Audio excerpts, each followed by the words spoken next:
Hello everybody, how's it going today? Glowplasma231 here, back in today to talk about Oshi chapter number 150. This chapter is simply titled Knife, or if we're talking like the Japanese language, it's pronounced Knaifu, but it still gets the point across because it's written in like katakana, which is like the second main Japanese writing system that's used for like loan words and all of that stuff. So the word knife actually came from the English-speaking colonies, but because of its, and Japan sort of took it because they write it in katakana like a loan word. So pretty interesting. They actually the same thing with spoon and fork, because I guess the Japanese just use chopsticks because that would check out. But like I said, today we are going to be talking about chapter number 150 of Oshi, and that's a really big number, 150. 150, I would say weeks of this manga running, but as you all know, Oshi often takes some breaks. I mean, it's currently taking a break while I'm recording this, so we know that number really should be close to, or about 4 years is how long the series has been running, but 150 chapters is nothing really to scoff at all, and being that this is a milestone chapter, or a milestone number for the chapter, it is also a very big milestone chapter itself, as we'll get into it whenever we start to talk about chapter itself. There is a lot of delving deep into a lot of the themes of Oshi, and getting a different look at them, and really seeing how a lot of characters are reacting to what all of the characters know in the series now, but we will get into that whenever we start talking about it. But before we get started, let me just go over what happened last time in Oshi. Not really that the first half of this chapter really has anything to do with what happened last time, but it's still important to talk about. So last time was the whole chapter that was pretty much focused on Kana and Akane. Pretty much the two of them, or I was about to say two of them, but no. It's mostly Kana denying her feelings for Aqua and denying that he may have feelings for her. And then Akane pretty much saying, hey, nix that, let's sort of put it all together, and I'm going to root for you because that'll end up foiling Aqua's master plan of being depressed, so he won't end up killing Hikaru and making everybody sad. And that was pretty much the crux of the chapter, is Akane has a greater plan going on here that is sort of taking who's her face Kana and sort of using her for it, but also making Kana happy at the same time. So that was really the whole crux of last chapter, and I guess we probably just should hop into this chapter. Again, this is chapter number 150, titled Knife, and while we do start off in the sort of ethereal realm, or like the mind palace of Aqua, we really cut around to a bunch of different imagery as this chapter really goes on, as we sort of just see this sort of like white barren ground that Aqua is standing on, and we see that his body is a little bit cloaked in shadow, as that we even see on one of his sleeves, it's sort of like he got teleported into this realm because there's a little bit of like a squiggly thing coming off of his sleeve. Interesting visual, but we pretty much see Aqua looking around. Of course, he's got all of the dark Starengons in his eyes. And as he's looking around, he eventually looks behind him to where we see Gorou, of course, who Aqua was before he got born as Aqua. We see Gorou sitting here, and I really love the design touch that as Aqua looks around and eventually sees Gorou, the landscape changes around him, sort of with these black tendrils also almost going around him to sort of make a room, as we see that this room is, of course, Ai's apartment that we saw at the beginning of the series.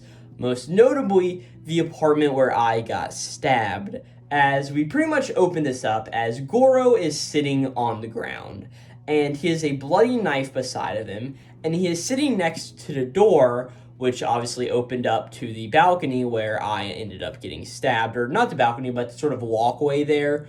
I think you guys get what I'm trying to say here, right? But we pretty much see that Aqua turns around and sees Gorou sitting here, and Aqua sort of just takes a look at him and ponders for a second, and eventually speaks up, and he's just like, hey, Gorou, aren't you going to say it anymore, like the whole take revenge thing? And Aqua's like, hey, you've been saying it all along, haven't you? Like, give the person who put Ai through that, all of that, give him his comeuppance. He's like, use that knife to stab him repeatedly and make him regret being born. as we pretty much see this. And yeah, every time we've seen Gorou in sort of Aqua's mind palace, every time it's been for Gorou to pretty much be like that, hey, take revenge. As soon as you take revenge and do all of this, you can be your own person. But until that happens, my desire for you to end up taking revenge for I is so strong. And we've seen Gorou do that plenty. But eventually Gorou speaks up, sort of after Aqua sort of just said that whole little thing. And Gorou just says like, hey, I thought I lost everything. And he says like, hey, all of the people I loved are no longer within my reach.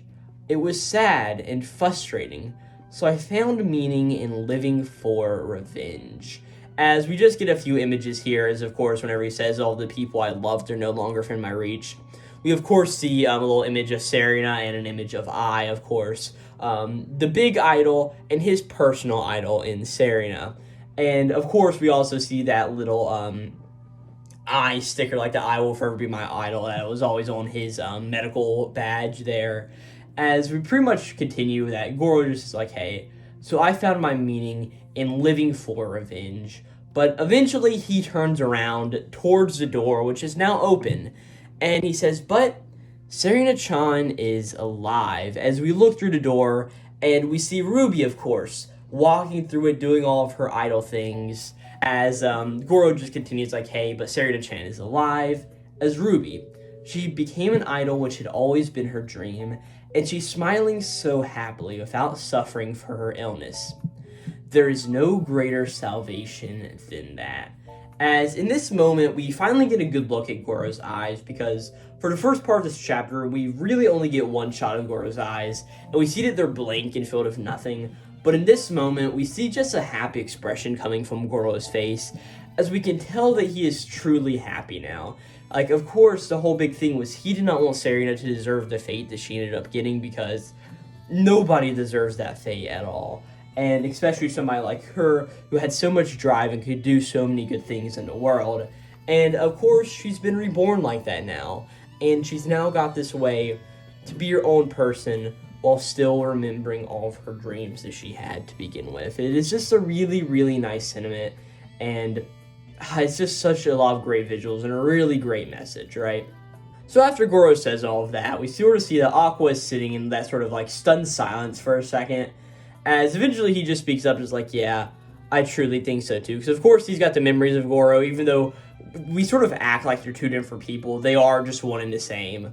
But as all of this is happening, we sort of get a more panned out view in the room where there's a lot of blood just around and that sort of knife still sitting stuck in the ground.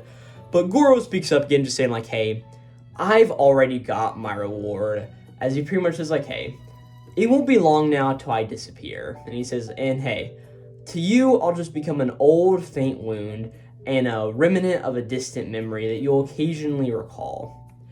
And Gorou just continues saying like, hey, Aqua, the only thing left is what you want to do. As he says, hey, you can choose to kill Kamiki or enjoy your youth with the girl you like. You can do whatever you like, but...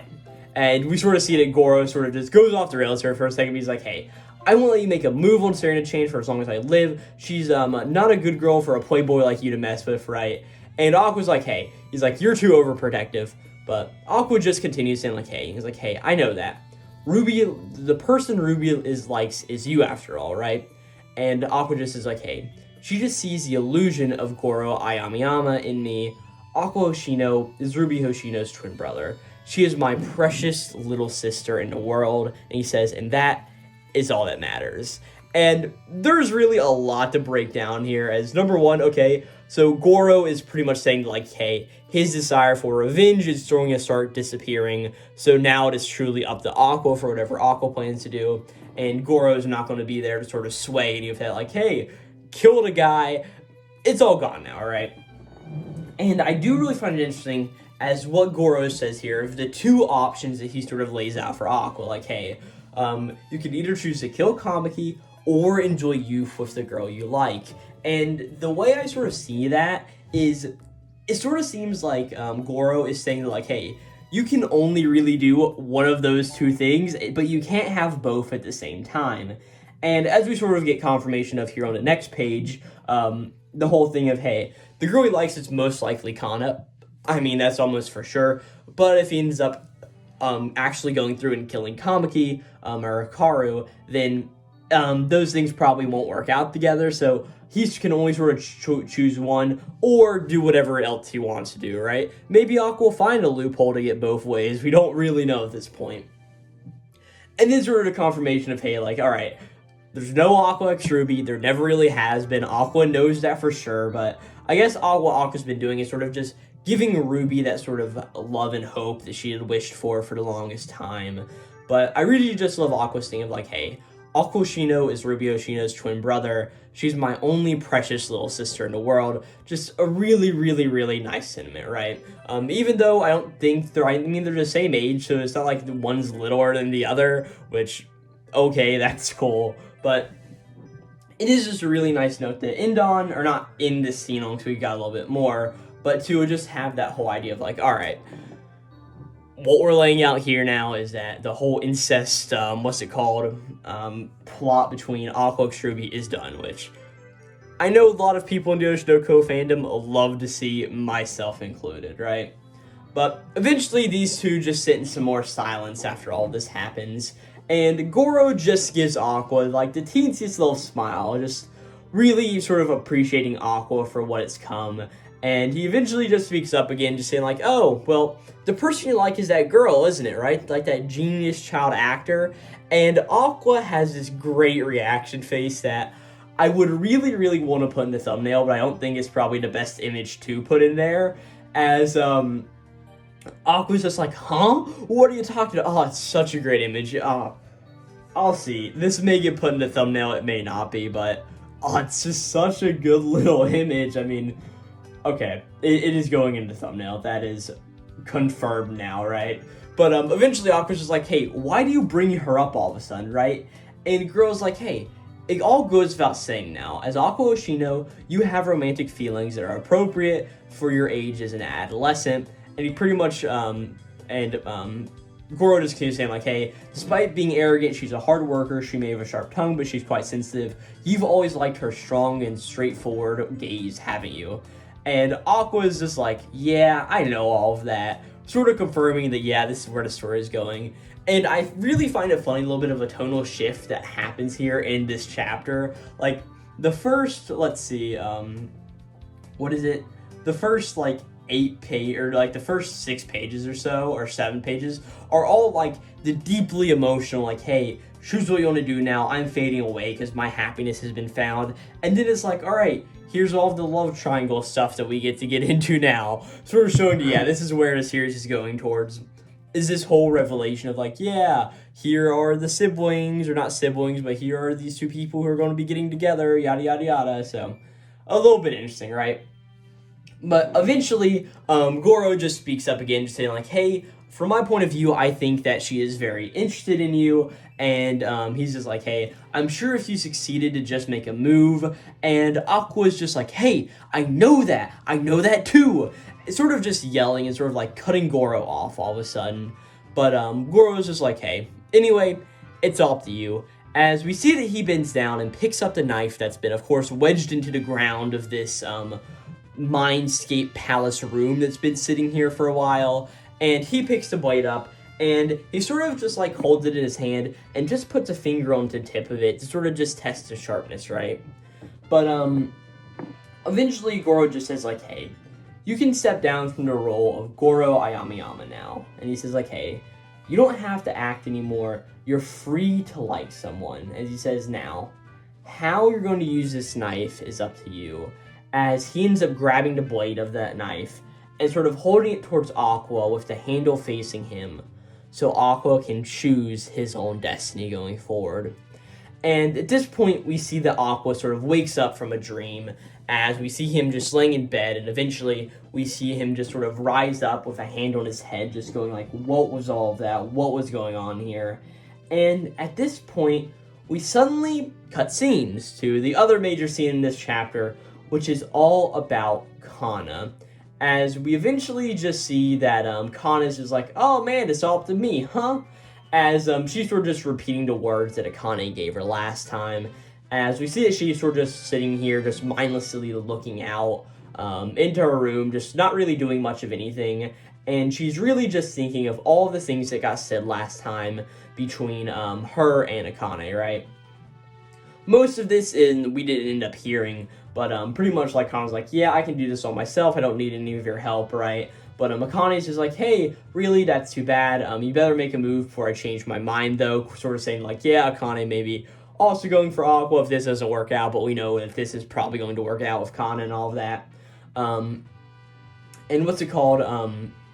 Akane is just like, hey, I want to be with a boy on Christmas or something after all, and if you take forever, I may really get back together with him. And Kana's sort of just ruminating on all of these thoughts in her room. Not really too much to note on here, to sort of see that she's in this very deep thought. As eventually we sort of cut to the present here, as she's just like thinking like, oh man, Akane knows me really well. She said exactly what I didn't want to hear. And she's like, man, I really wonder what will happen if I go out with him. As we sort of see like a bunch of scenes of previously in the manga where pretty much there were a bunch of moments that they shared, as she just continues saying like, hey, at first I hated him so much I didn't really know what to do. It was so frustrating when I lost him, but he was also really cute and I couldn't really forget him at all. Then whenever I met him in high school, he was the same, still clinging to me and very tightly to this world. He always worked hard while being on my side and putting himself in my shoes. It was fun just talking to him and made my heart thrilled. The rival I'd been chasing in my heart since I was little was so cool and wonderful. The joy I felt when I realized that I'd fallen for you, I bet you don't even understand it. As we see that Kana's just sort of sitting here more doing all of this, and she pretty much just thinks like, hey, but what about you, Aqua? Are you looking at me earnestly? As we see a scene of what Aqua's doing right now is that he's currently doing something on his computer. We don't really see what this is, but we just see that he is doing something. Of course, in his black jacket, because Aqua's just an edgy kid around here. But eventually Kana's just like, hey, even though it might not intentionally be the same, you look with me with a certain amount of interest. And she just thinks like, hey, if that's true, I want you to accept it.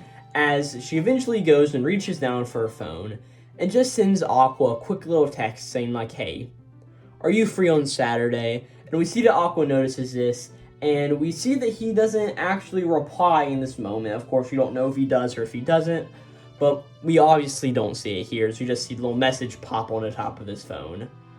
And in the last page of the chapter, we pretty much just get a little thing of Kana on the page just saying like, hey, I am seriously in love. And yeah, that's where we finish off this chapter. I mean, this is a very good chapter, all things considered. Like I said earlier, this is chapter number 150, so it is a very monumental chapter by all means. And, I mean, there's a lot of interesting stuff here. Of course, the beginning is my favorite part, because it's the whole, like, hey, here's what's going on with Gorou, and he's sort of fading away and letting Aqua be his own person to choose his own destiny. And then the mix between the both of them, saying like, hey, Kana's really down bad for Aqua, and we sort of get the whole idea because all of this is going on in Aqua's head. It's not like there's actually two people talking, that's just the way that it's presented to us. I mean, in Aqua's head, it's just him thinking all of these things and sort of having that previously idea of Gorou come to him. And with that whole idea of like, hey, I know you also like Kana, and Aqua sort of having to accept that in his own mind, we can really tell where this next few chapters are going to be going, with the two of them sort of coming together and sort of doing something that's been almost foreshadowed for like the past 140 chapters of this series almost. I mean, this has been a build-up that we've been waiting for a while, because at least I figured a long time ago that this would end up happening, because it is such a big and interesting moment. But yeah, a really great chapter. I really don't have too many other thoughts on it. Just, like I said, a great first few pages, and then the rest of it stays like a consistently good level, but it's not as peak as the first few pages were for sure. But yeah, let me know what you guys thought down below in the comments description. Let me know what you think about the whole Gorou Aqua thing, with Gorou sort of being a fleeting memory now. It's a good title, Gorou to Fleeting Memory. It sounds like a Magic the Gathering card name with some sort of stupid ability like, hey, if this creature's been reincarnated from your graveyard, do something, I don't know. Gosh, I'm probably gonna have to make that now and use it in my personal friend group or something, I don't know. Either way, good chapter, not really too much up to say, and yeah. Thank you guys all very much for watching. If you want more of this content, I've got plenty of our Oshi no Ko chapter reviews on the channel, and also plenty of other interesting manga-related and anime-related things. Whenever I get around to it, I'm trying to talk about the Go-Go Loser Ranger anime, along with finishing up my series on the Jigokuraku anime, not to mention the Link Quick anime and the Bleach anime, and all the other manga series that I have covered, Shonen Jump-wise or non-Shonen Jump-wise. I've covered a few various things, so I've got all those videos there, and if you do end up liking more of these videos, hopefully you wouldn't mind going down and hitting the subscribe button. A little simple thing that really just helps me out, and yeah, that's really all I gotta say. If you want more of my deranged Oshi no Ko thoughts, go either join the Discord link down below, or join my or follow me on Twitter, or X, whatever you call it, because I post a few things there occasionally, and sometimes they have to do with Oshi no Ko. And yeah, thank you guys very much for watching. Yeah, I'll catch you guys next time. This is going to be Glowplasma231, signing out.